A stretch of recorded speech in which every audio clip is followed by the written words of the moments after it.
কৃষি দর্শনের যে কোনো আসরই কিন্তু কৃষক বন্ধুদের খুব ভালো লাগছে কারণ তারা অনেক কিছু জানতে পারছেন আমাদের এই অনুষ্ঠানের মধ্যে দিয়ে। এই অনুষ্ঠানে থাকে কৃষি সংক্রান্ত বিভিন্ন আলোচনা। আমাদের সঙ্গে থাকেন কৃষি বিশেষজ্ঞরা, যাদের অভিজ্ঞতাপূর্ণ মতামত কৃষক বন্ধুদের খুবই সাহায্য করে তাদের কৃষিকাজের ব্যাপারে। আজকে আমরা ধান চাষের ক্ষেত্রে শ্রী পদ্ধতির প্রয়োগ সম্পর্কে বিস্তারিতভাবে জানব। আমাদের সঙ্গে আছেন ডক্টর বিনয় কুমার সোরেন, অধ্যাপক, পল্লী শিক্ষা ভবন, বিশ্বভারতী। নমস্কার। নমস্কার। শ্রী পদ্ধতি এই নামটার সঙ্গে আমরা পরিচিত, কিন্তু আপনি আজকে একটু বিস্তারিতভাবে জানান এই পদ্ধতি সম্পর্কে এবং কেন এই পদ্ধতি এলো চিরাচরিত পদ্ধতিগুলোর পাশাপাশি। শ্রী পদ্ধতি এটাকে ইংরেজিতে SRI বলে, বাংলায় সেটা প্রচলিত শ্রী হিসেবেই আসছে। মানে ইংরেজিতে যদি বলা হয় সিস্টেম অফ রাইস ইন্টেন্সিফিকেশন, যে প্রথাগত ধান চাষ পদ্ধতি আছে সেই পদ্ধতিরই একটা রিফাইনমেন্ট বা বলেন সংশোধিত রূপ। এটা 1980 সালে মাদাগাস্কার দ্বীপে একটা খাদ্যাভাব দেখা দেয়। সেই সময়ে তখন খাদ্যাভাবের যখনই টান পড়লো খাদ্যের, তখন কিন্তু চিন্তাভাবনা চলে এলো কী হবে ধানের চাষটা, ধানের ফলনটা বাড়ানো যায়। সেই জন্যে হ্যারি লোলেনি বলে ভদ্রলোক প্রথম এটা 1983 সালে কিন্তু এটা উদ্ভাবন করে এবং এটা কিন্তু আমাদের দেশে মাত্র এই 2000 সালে 2000 গড়ায় প্রথম আমাদের অন্ধ্রপ্রদেশে চাষ শুরু হয়। এবং এই চাষের যে বিশেষত্ব হচ্ছে যে ছোট চারা, কম বয়সের চারা, 10 থেকে 14 দিনের চারা মূল জমিতে রোয়ার কাজ করতে হবে। একটা করে চারা প্রত্যেক গুছিতে, একটা করে চারা মাত্র গুছি পিছু রুইতে হবে। তারপর হচ্ছে আপনার মানে হচ্ছে বর্গাকারে, আমরা সাধারণত আয়তকারে আমরা চারা রোপণ করি, কিন্তু এখানে আমরা বর্গাকারে চারা রোপণের কথা বলছি। এবং সেটা এরপরে কোনো আগাছা নাশক এখানে ব্যবহার করা হয় না। এখানে মোটামুটি আমাদের যে নিড়ানি যন্ত্র, সেই নিড়ানি যন্ত্র 2-3 বার দিলেই আগাছা দমন করা যায়। আর দ্বিতীয় কথা হচ্ছে আমাদের যে জৈব সারের ব্যবহার, সেটা জীবাণু সারও হতে পারে, আবার আমাদের কম্পোস্ট, এই জৈব সারের ব্যবহারটা আমাদের বাড়াতে হবে। আর যেটা হচ্ছে আমাদের যে জলের ব্যবহারটা কিন্তু আমরা অনেকটাই কমিয়ে আনতে পারি এই চাষের মাধ্যমে। আর যেটা মানে চাষিরা আর কি যেটা সব থেকে সমস্যায় পড়ে, সেটা হচ্ছে এই চারা তৈরি বা এইসব মানে চারা তৈরির ক্ষেত্রে এই কারণ আমি প্রথমেই বললাম যে SRI মেথডে কিন্তু 10 থেকে 14 দিনের চারা লাগে। 10 থেকে 14 দিনের চারা দেওয়ার উদ্দেশ্য হচ্ছে চারার যে শেকড়, সেই শেকড় আমরা যখন মূল জমিতে রোপণ করব তখন কিন্তু সেই শেকড় যেন কোনো রকম আঘাত না পায়। সেই আঘাত না পাওয়ার জন্য এটা কিন্তু বিশেষভাবে তৈরি করতে হয় এই বীজতলা। এইখানে আমি একটুখানি আপনার কাছে জানবো যে ছোট চারা বা একটা চারার কথা আপনি বলছেন, তাতে বীজতলা তৈরিতে কোনো অসুবিধা হয়? অসুবিধা তেমন কিছু নেই, কিন্তু জাস্ট একটা চাষিদেরকে শুধু ভাবতে হবে মোটামুটি এক হেক্টর জমির জন্য আমাদের এইখানে লাগে মাত্র 100 বর্গ মিটার পরিমাণ বীজতলা। এতে প্রথমে বীজটাকে কী করতে হয়, বীজটা 24 ঘন্টা ভিজিয়ে রাখতে হয়। আর 24 ঘন্টা কিন্তু ওটাকে এমনি বাতাসে, যেটাকে বলে ইনকিউবেশন করে রাখার পরে সেটা মাটির একটা মিশ্রণ তৈরি করতে হয়। শুধু মাটির মিশ্রণটা হচ্ছে আপনার 3 ভাগ যদি মাটি হয়, 2 ভাগ আপনার থাকবে, 2 ভাগ যদি গোবর সার বা কম্পোস্ট সার দিয়ে সেই মাটির মিশ্রণটা। সব থেকে ভালো যেটা হচ্ছে 70% মাটি, 20% হচ্ছে কম্পোস্ট বা জৈব সার, আর হচ্ছে 10% হচ্ছে আপনার যে চালের যে তুষ বা গুঁড়ো পাওয়া যায়, সেই গুঁড়ো দিয়ে যদি 2 থেকে 3 সেন্টিমিটার একটা মাটির আস্তরণ পলিথিন কিংবা এখন আমাদের অনেকের ঘরেই আছে যে কলা পাতা, সেই কলা পাতা বিছিয়ে তার উপরে মাটিটাকে দিয়ে বীজগুলোকে ছড়িয়ে দিলে এবং সেটাতে জল যদি রেগুলার দেওয়া যায়, জলটা কিন্তু ঢালা যাবে না, যেহেতু এই যে মাটির যে স্তরটা 2 থেকে 3 সেন্টিমিটার, বড় জোর 4 সেন্টিমিটার হতে পারে, সেই ক্ষেত্রে আপনার ঝাড়ি নিতে হবে, জলের ঝাড়ি দিয়ে জল দিতে হবে 2 থেকে 3 বার। এতে কিন্তু আমরা 10 থেকে 14 দিনের মাথায় আমরা যেটা আমাদের উপযুক্ত চারা মানে হচ্ছে 10 থেকে 14 দিনের, যেটাতে নাকি 2 থেকে 3টে পাতা বেরিয়ে যাবে, সেই চারাটি তৈরি হয়ে যাবে। আর যদি পারা যায় ওখানে 0.5% ইউরিয়া কিংবা 0.5% জিঙ্ক সালফেট স্প্রে করা যেতে পারে ভালো রেজাল্ট বা ভালো ফল পাওয়ার জন্য। বীজের পরিমাণ কতটা লাগবে? বীজের পরিমাণ খুব অল্প লাগে। 1 হেক্টর জমিতে আপনার মাত্র লাগবে, 1 হেক্টর মানে 7.5 বিঘে আমরা ধরি, সেই 7.5 বিঘে জমির জন্য মাত্র 5 থেকে 7 কেজি মাত্র ধান বীজ লাগবে। অনেকটাই কম, যেটাতে চাষিদের এমনি প্রথাগত যে পদ্ধতিতে চাষ করলে সেখানে 35 থেকে 40 কেজি অনেক সময় সেটা যেমন সারি রাখবে সেই সারি অনুযায়ী লেগে যায়। তো যার জন্য এখানে কিন্তু বীজের খরচটা অনেকটা কমে যায়। আর এই যে গুছিতে বলছেন বসাতে, এই গুছি থেকে গুছির দূরত্বটা কতটা হবে? এইটা মোটামুটি 10 ইঞ্চি আর 10 ইঞ্চি, মানে একটা গুছিতে একটা গুছির দূরত্ব হবে 10 ইঞ্চি, আর একটা গাছ থেকে একটা গুছি সারির মধ্যে, সারির থেকে আরেকটা সারির হচ্ছে 10 ইঞ্চি, মানে 22.5 সেন্টিমিটার থেকে 25 সেন্টিমিটার মধ্যে রাখলে খুব ভালো হয়। আপনি একটু আগে বললেন যে আয়তাকারে না করে বর্গাকারে রোপণ করতে হবে, এটার কারণ কি? আয়তাকারে যখনই করা হয় তখন কিন্তু সারির দূরত্বটা বড় থাকে, বেশি থাকে, আর গুছি থেকে গুছির দূরত্বটা অল্প থাকে, যার জন্য আয়তাকার সৃষ্টি হয়। সেখানে কিন্তু আমাদের যে নিড়ানি যন্ত্র, কোনো উইডার বা যে কোনো নিড়ানি যন্ত্র চালানোর পক্ষে অসুবিধা হয়। আর দ্বিতীয় কথা হচ্ছে অন্যান্য পরিচর্যার ক্ষেত্রে এটা কিন্তু খুবই উপযোগী, যে কোনো দিকে আপনি এই নিড়ানি যন্ত্র চালাতে পারবেন। আর এই নিড়ানি যন্ত্র চালানো একমাত্র 2-3 বার যেহেতু চালাতে হবে, লম্বায় এবং আড়াআড়িভাবে চালানোর দরকার হয় এই আগাছাগুলো দমন করার জন্য। কিন্তু লম্বায় দিলেন, আড়াআড়ি যখন যাচ্ছেন তখন কিন্তু আয়তাকারটা অসুবিধা করে, যার জন্য। আর তাছাড়া এই পদ্ধতিতে যেহেতু বর্গাকারে চাষ হচ্ছে, এতে কিন্তু আলো বাতাস খুব ভালো জমির মধ্যে খেলতে পারে, মূল জমির মধ্যে। তাতে কি হয়, আমাদের যে রোগ পোকার আক্রমণ থেকে কিন্তু এই যে ধান গাছকে অনেকটাই তার মানে বাঁচিয়ে রাখতে পারে। এটা একটা অ্যাডভান্টেজ বর্গাকারে বসানোর ফলে। তাহলে কি কোনো যত্ন নেবার প্রয়োজনই নেই? যত্ন তো মূল জমিতে যত্ন সবসময়, যেটা আর কি অন্যান্য যে প্রথাগত সেখানে তো যত্ন নিতে হয়, সেই যত্ন বাদ দিয়ে আমাদের যদি এই চাষ পদ্ধতিটা যদি আমরা 3টে ভাগে ভাগ করি, 3টে ভাগ তো কিন্তু এই চারা রোয়া পর্যন্তই। প্রথমত হচ্ছে বললাম যে ছোট, মানে হচ্ছে বীজতলার থেকে আমরা চারাটা রোপণ করছি মূল জমিতে, এবং মূল জমিতে রোপণ করার পরে পরিচর্যাটা অন্যান্য যে প্রথাগত পদ্ধতি আছে সেই প্রথাগত পদ্ধতি মেনেও চলতে পারেন, কিন্তু একটাই লক্ষ্য রাখতে হবে, সেখানে কিন্তু জৈব সারের পরিমাণটা বাড়াতে হবে। জৈব সারের পরিমাণ অবশ্যই বাড়াতে হবে, কারণ আমরা এখানে জৈব সার মোটামুটি বলি 5 টন কম্পোস্ট, 5 থেকে 7 টন, 2 টন যদি পাওয়া যায় এই যে আমরা যে এইসব খোল জাতীয়, আর 1 টন সবুজ সার এই জাতীয় যদি দেওয়া যায়, এইগুলো তো ধরুন পদ্ধতিগত চাষেও লাগে, এখানেও শুধু জৈব সারের পরিমাণটা একটু বাড়িয়ে যেতে হবে।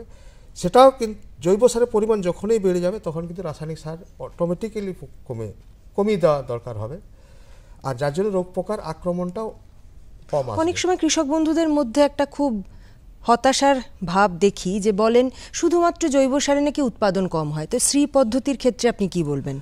শ্রী পদ্ধতির ক্ষেত্রে জৈব সার আমি বলছি না যে সঙ্গে সঙ্গে সব কিছু ফলনটা এখনই সেটা পেয়ে যাবে, ফলনটা, যার জন্য বললাম জৈব সার পরিমাণ আস্তে আস্তে বাড়াবো, রাসায়নিক সার আস্তে আস্তে কমাবো। যখনই কমাচ্ছি এমন একটা সময় আসবে যখন কিন্তু জৈব সারের পরিমাণ দিয়েই হয়তো আমার ফসলটা পুরো তুলে আনতে পারবো। ঠিকই। তখন কিন্তু রাসায়নিক সারের কথা ভাববো না। আর সঙ্গে সঙ্গে কিন্তু ফলন পাওয়া আমাদের এইসব, যেহেতু এখন আমরা জৈব সারের প্রতি অতটা আমরা নিজেরাই সচেতন নই, আমরা কিন্তু সেই ফলন পাবো না। জলের পরিমাণ তো খুবই কম লাগে, সেচের কি প্রয়োজন আছে? সেচের অবশ্যই দরকার আছে, কিন্তু প্রথাগত যে বা চিরাচরিত যে প্রথা, সেই তার থেকে কিন্তু 40 থেকে 50% জল এতে কম লাগে। তার একটাই কারণ, এই এসআরআই বা শ্রী পদ্ধতিতে জল কিন্তু বেঁধে রাখার নিয়ম নেই। জল বেঁধে রাখার দরকার হয় না, শুধু মাটিটা ভেজা থাকলেই হবে।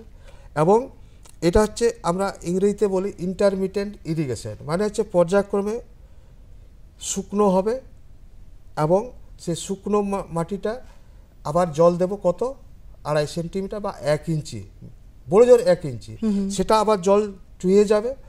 এবং চুইয়ে যাওয়া কত পর্যন্ত শুকোতে দেব, সেটা কিন্তু আমরা বলি হেয়ার লাইন ক্র্যাক বা চুল, মানে চুলের মতন একটা ফাটল যে মাটির জমিতে দেখা যায়, তখনই আবার সেই জল দেব। এবং সেটা কিন্তু 75 দিন পর্যন্ত, কাঁচ থোড় আসা পর্যন্ত আমাদের এই পরিমাণ মাত্র জল লাগে। যেখানে প্রথাগত নিয়মে বা আগে যে আমাদের যে চিরাচরিত যে ধান চাষের পদ্ধতিতে, সেখানে কিন্তু জল আমরা বেঁধে রাখি, এখানে বাঁধার দরকার হয় না। শুধুমাত্র ফুল আসার পরে আমরা মোটামুটি 5 সেন্টিমিটার 2 ইঞ্চি মতো জল আমরা বেঁধে রাখতে পারি।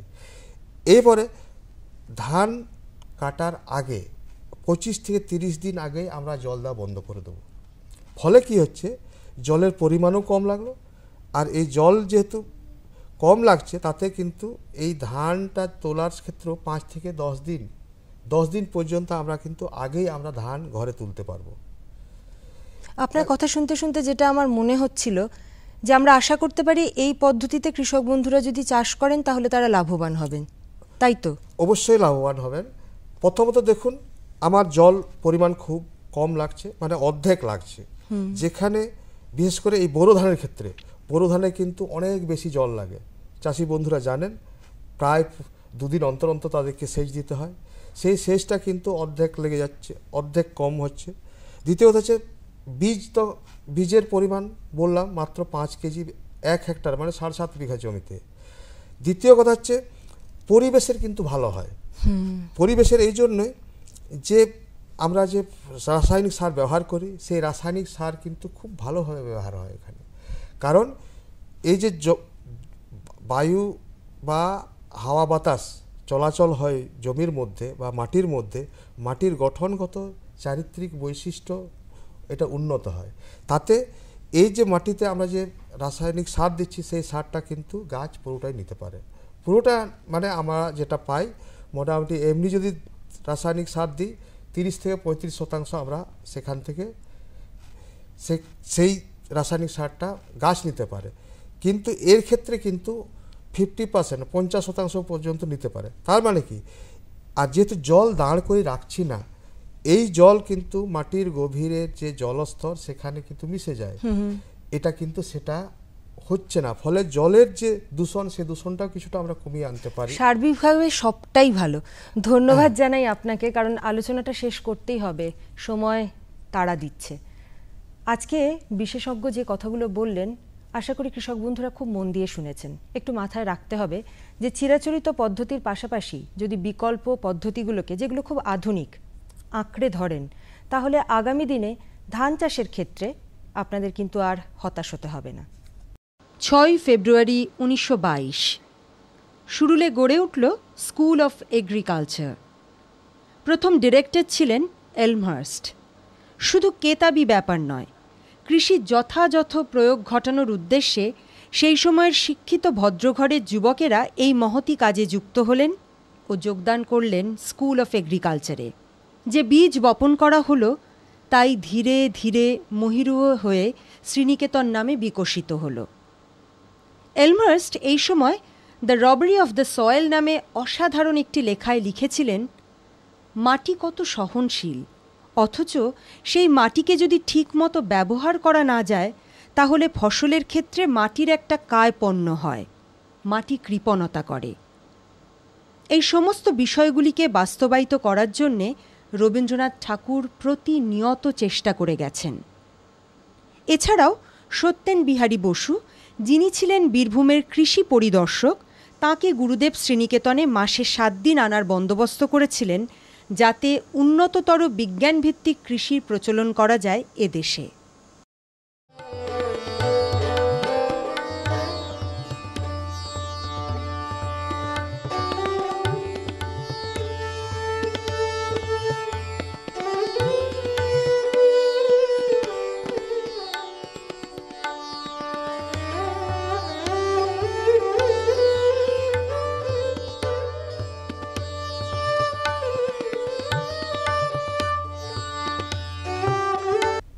বিভিন্ন শারীরিক সমস্যার সমাধানে ওল একটি অত্যন্ত উপকারী ফসল, আর তাই আজ আমরা আলোচনা করব উচ্চ ফলনশীল ওলের চাষ নিয়ে। কথা বলার জন্য আমরা স্টুডিওতে আমাদের মধ্যে পেয়েছি ডক্টর দুলাল চন্দ্র মান্নাকে, যিনি বিশ্বভারতীর রথীন্দ্র কৃষি বিজ্ঞান কেন্দ্রের প্রোগ্রাম কোঅর্ডিনেটর। নমস্কার দুলালবাবু। আমরা প্রথমেই আপনার কাছে জানতে চাইব যে ওলের যে নানা উপকারী দিক, সেই উপকারী দিকগুলো কি কি? ওল আমরা আমাদের আগে যে ওল চাষটা হতো সেটা হচ্ছে দেশি ওল, এবং তখন লোকে খেতে চাইতো না, কারণ ওল খেলে গলা ধরবে একটা ইস্যু। কিন্তু ওলটা খুবই উপকারী। ওল যাদের আমাশা ধাত আছে, যাদের হাঁপানি আছে, হাঁপানি হলে অ্যাসিডিটির জন্যে পায়খানা পরিষ্কার না হলে হাঁপানিটা হয়, যাদের একটু রক্তহীনতা আছে, তারা যদি ওলটা খান তাহলে তাদের কিছু শারীরিক কষ্ট কমবে।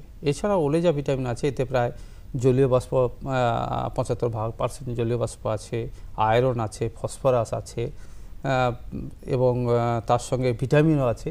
সুতরাং ওলটা কিন্তু শরীরের পক্ষে খুবই উপকারী। আচ্ছা, কিন্তু ব্যাপারটা হচ্ছে যে আগের যে ওলটা চাষ হতো সেটাতে রাফাইডস ছিল বেশি, যার জন্যে গলা ধরতো বা গাল চুলকতো। আজকাল যে ওলটা চাষ হয়, উচ্চ ফলনশীল ওলের চাষ হয়, তাতে কিন্তু রাফাইড খুব কম, যার জন্যে গলাও চুলকায় না বা গলা ধরে না, এবং এর ডাঁটাও খাওয়া যায়। আচ্ছা আচ্ছা, তার মানে যারা ব্যবহার করবেন তারা তো বুঝলেন যে কি কি উপকারী দিক রয়েছে। আমি এবারে জানতে চাইবো যে কৃষক বন্ধুরা আর কোন কোন কারণে ওল চাষ করতে চাইবেন? ওলটা কিন্তু খুব প্রফিটেবল, খুবই প্রফিটেবল, যে কোনো সবজি থেকে প্রফিটেবল। কারণ যা আপনি খরচা করবেন, আপনার খরচা বাদ দিয়ে 3 থেকে 4 গুণ লাভ। অর্থাৎ যদি আপনি 500 গ্রাম সাইজের একটা ওল বসান, তাতে গড়ে আপনি 3 থেকে 4 কিলো ওল পাবেন। এবং আপনি তো জানেন যে ওলের এখন যা বাজার দর, 20 টাকার নিচে ওল বিক্রি হয় না, 20 থেকে 30 টাকা পর্যন্ত ওল বিক্রি হয়। চাষিরা বেশ ভালোই লাভ পায়। আচ্ছা, তার মানে অত্যন্ত অর্থকরী ফসল। অত্যন্ত অর্থকরী। এবারে জানতে চাইবো যে ওল চাষের জন্য কি ধরনের জমি নির্বাচন করা দরকার? ওল সাধারণত এরা হালকা মাটি পছন্দ করে, বেলে দোআঁশ এই মাটিগুলো ওল চাষের পক্ষে ভালো। এই যে উচ্চ ফলনশীল জাতের ওল, এরা কিন্তু যতটা খাবে তত এরা বড় সাইজের হবে, এবং মাটি যদি হালকা না পায় তাহলে এটা বড় হতে পারবে না। সেই জন্যে ওলের গর্ত খুঁড়ে তাতে আবর্জনা বা যা কিছুতে মাটি হালকা থাকবে, আবার আবর্জনা সার বা এমনি গোবর সার দিয়ে ওলটা বসাতে হবে। আচ্ছা, কীরকম আবহাওয়ার দরকার হয়? ওলটা মোটামুটি 1000 মিলিমিটার বৃষ্টিপাত যে এলাকা হয়, সেখান থেকে 2500 মিলিমিটার বৃষ্টিপাত এরিয়াতেও ওলটা হয়। আমাদের এখানে তো আপনি জানেন 12 থেকে 1400 মিলিমিটার বৃষ্টি হয় বর্ষাকালে, তো সারা বছরে। তাতে আমাদের এখানে ওলটা খুব ভালো হবে এবং হচ্ছেও। আচ্ছা আচ্ছা, তো জমি কি ধরনের নির্বাচন করতে হবে আমরা সেটা জানলাম। এবারে জানতে চাইবো যে মাটিকে কিভাবে তাহলে তৈরি করে নিতে হবে? কিভাবে? প্রথমে জমিটাকে ভালো করে পরিষ্কার করে নিতে হবে, যদি কোনো রকম ইট পাটকেল ইত্যাদি না থাকে, আগাছা না থাকে। পরিষ্কার করে নেওয়ার পর গর্ত করতে হবে। গর্তের সাইজ গাছ থেকে গাছের দূরত্ব হবে 2.5 ফুট, আর সারি থেকে সারির দূরত্ব হবে 2.5 থেকে 3 ফুট। আচ্ছা, কারণ এই গাছগুলো অনেক বড় হয়, এমনি দেশি ওলের থেকে অনেক বড় হয়। আচ্ছা, এবং সেটা গর্ত খোঁড়ার পর সেই গর্তেতেই যতটা পারা যাবে আবর্জনা সার দিয়ে দেওয়া। তাছাড়া আমাদের এই এলাকাতে পার্টিকুলারলি আমাদের যেখানে ধান মিল আছে, মানে রাইস মিল আছে, সেখানে রাইস মিলের ছাইটা পাওয়া যায়। সেই ছাইটার সঙ্গে সঙ্গে মানে নিয়ে এসে দেওয়া যাবে না, আর 2-3 মাস রেখে ওই ছাইটা ব্যবহার করলে মাটিটা কিছু হালকা থাকবে। আর গোয়ালে যত আবর্জনা আছে বা যত খড় পড়ে রয়েছে বা পাতা পড়েছে, ওইগুলো যদি আমরা দিয়ে দিই, তারপরে তার সঙ্গে জৈব সার দিয়ে অল্প পরিমাণ যদি সিঙ্গেল সুপার ফসফেট দিয়ে দিই, তাহলে পচে কিন্তু এটা সারটা হয়ে যাবে। তারপরে আমরা ওলটা বসাতে পারবো। আচ্ছা, সেই সারটা কি তৈরি করবেন? এই জিনিসগুলো, উপাদানগুলো কি গর্তের মধ্যেই দিয়ে রাখবেন? গর্তের মধ্যে দিয়ে রাখতে পারলে ভালো, আর যদি বাইরে করে নেওয়া যায় তারপর নিয়ে এসে গাছ লাগানোর আগে গর্তে সার ভরে দিতে হবে। আচ্ছা, তার মানে গর্তে ফেললে পরে তার কতদিন পরে ওল বসানো যাবে গর্তে? হ্যাঁ, মোটামুটি যখনই ওটা পচে সার তৈরি হয়ে যাবে তখনই। কারণ আমরা এমন দেখেছি যে যারা কাঠের ছাই, যারা চাষিরা কাঠের ছাইয়ের এর কাছে যেখানে ফেলে রাখে, সেখানে ওল 500 গ্রামের ওল লাগিয়ে 18 থেকে 21 কিলো পর্যন্ত 1 বছর হয়েছে। অর্থাৎ এটাই আমি বলতে চাইছি যে যত মাটি ওরা হালকা পাবে ততই এরা বাড়তে পারবে। আচ্ছা আচ্ছা, এবারে জানতে চাইবো যে সময়, খাওয়ার ওল যেটা, সেটা লাগানোর সময় কোনটা হবে? আমাদের এখানে সাধারণভাবে আপনি জানেন যে আমরা ভাদ্র মাসে ওল খাই। এবারে ভাদ্র মাসে ওল খাওয়াটা একটা প্রচলন হয়ে গেছে, কিন্তু বাস্তব যদি আমরা ভেবে দেখি সেটা হচ্ছে যে আমাদের যখন বর্ষার সবজিটা শেষ হয়ে যায়, শীতের সবজি আসে না, এই যে একটা গ্যাপ, এই গ্যাপে আমাদের সেখানে ওল বা কচু সেই গ্যাপটা পূরণ করে। আচ্ছা, সেই জন্য আমরা এখানে ভাদ্র মাসে সাধারণভাবে ওলটা খাই। তো যদি ভাদ্র মাসে ওল আমাকে বাজারজাত করতে হয় তাহলে মাঘ ফাল্গুনে ওলটা বসাতে হবে। এটা সাধারণভাবে 4.5 থেকে 5 মাসের ক্রপ। তো সেই হিসেবে ভাদ্র মাসে, মানে যদি আমরা ফাল্গুন মাসে বা মাঘ মাসে বসিয়ে দিই একটু হতে পারে, কিংবা একটু চৈত্রের প্রথমের দিকেও যদি বসানো যায় তাহলে কোনো ক্ষতি নেই। সেটা বসিয়ে দিয়ে তাহলে ভাদ্র মাসে তোলা যাবে। আচ্ছা, আর একটা জিনিস হচ্ছে যারা বীজ ওল হিসেবে করবেন, কারণ বীজ ওল এবং খাওয়ার ওলের তফাৎ আছে। আচ্ছা, বীজ ওলটা যত সময় পর্যন্ত গাছটা না শুকোবে তত সময় পর্যন্ত কিন্তু বীজ ওল হিসেবে রাখা যাবে না। কারণ যদি কাঁচা ওলটা আমরা তুলে বসিয়ে দিই তাহলে দেখা যাবে যে যখন আমরা ওলটা বসাবো তখন তোর উপরে ছালগুলো সব কুকড়ে গেছে, এবং তার অঙ্কুরটা যে মানে ম্যাচিওর না থাকার জন্যে তার ভিতরে যে অঙ্কুরটা সে ঠিকমতো খাবার পায়নি। অর্থাৎ ওলটা ম্যাচিওর হলে যে খাবারটা তার থাকবে, ইম্যাচিওর অবস্থায় যদি ওলটা তুলে নিই তাহলে সেই খাবারটা অঙ্কুরটা পাবে না, পরে কিন্তু গাছের হেলথটা ভালো হবে না। আচ্ছা, সেই কারণে যারা বীজ ওল হিসেবে বসাবেন তারা বর্ষাতে বসাবেন, জুন জুলাই বর্ষাতে বসাবেন, এবং যখন গাছটা মরে যাবে সেপ্টেম্বর অক্টোবর নভেম্বর মাসে তখন ওলটা তুলবেন।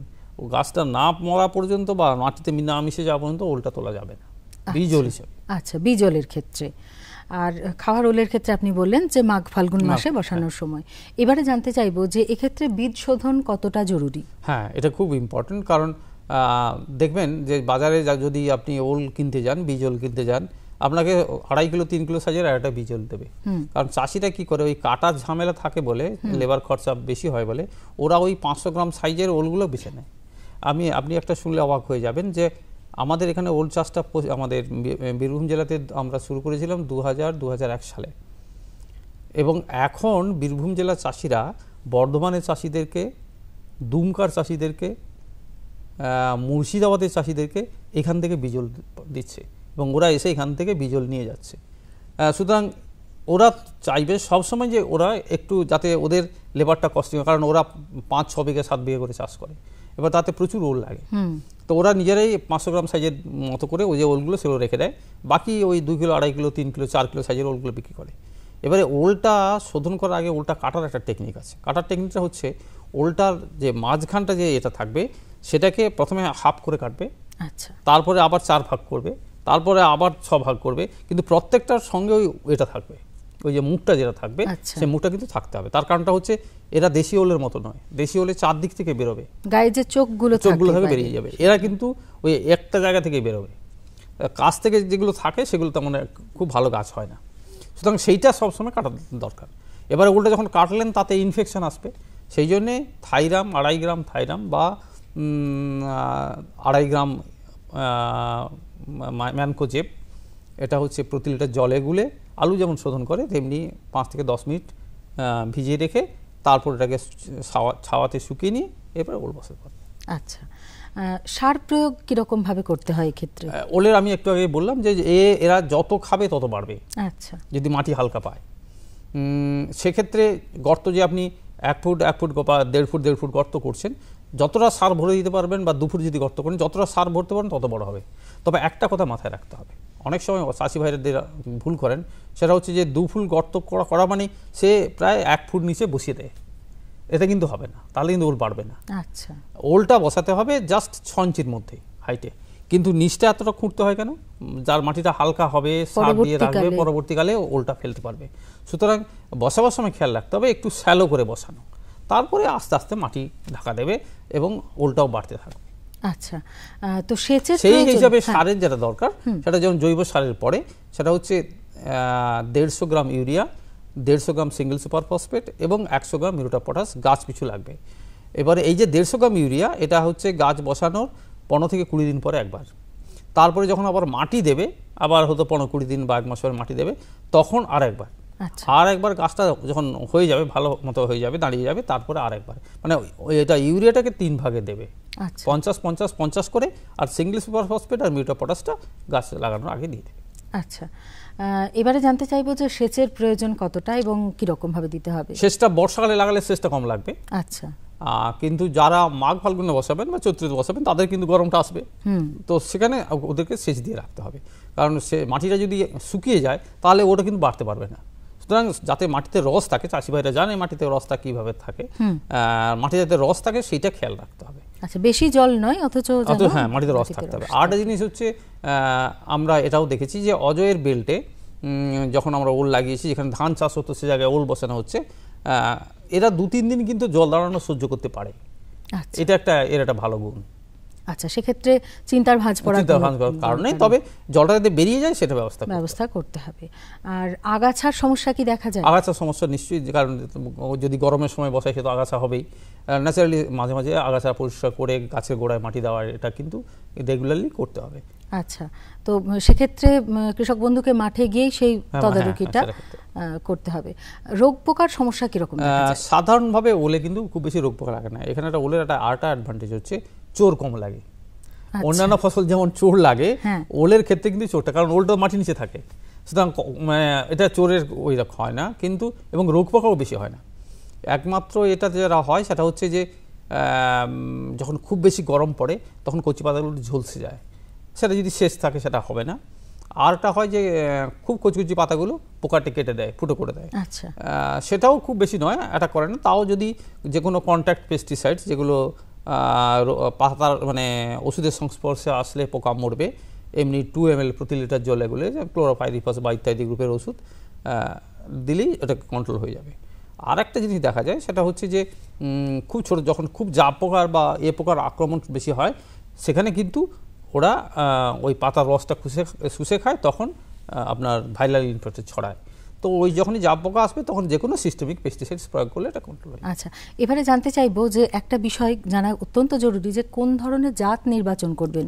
জাতটা সাধারণভাবে আমাদের এখানে যেটা হয় সেটা হচ্ছে গজেন্দ্র, অন্ধ্রপ্রদেশের কাভুর বলে একটা জায়গাতে আছে, কেউ কেউ বলে দক্ষিণ ভারতের ওল বা কেউ বলে কাভুর, এটা অ্যাকচুয়ালি হচ্ছে গজেন্দ্র।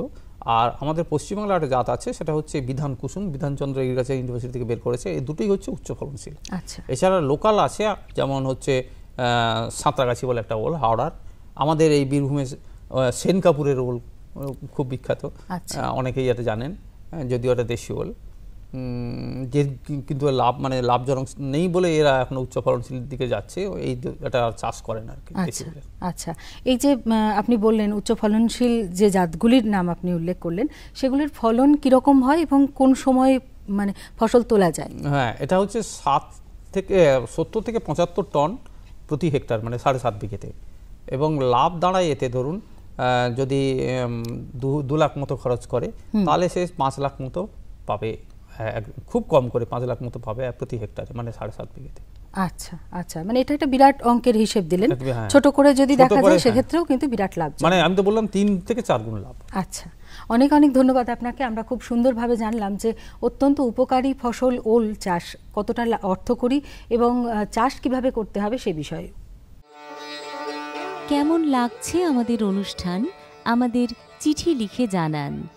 চিঠি লেখার ঠিকানা কৃষি দর্শন, অধিকর্তা দূরদর্শন কেন্দ্র, শান্তিনিকেতন, শান্তিনিকেতন, সূচক 731235।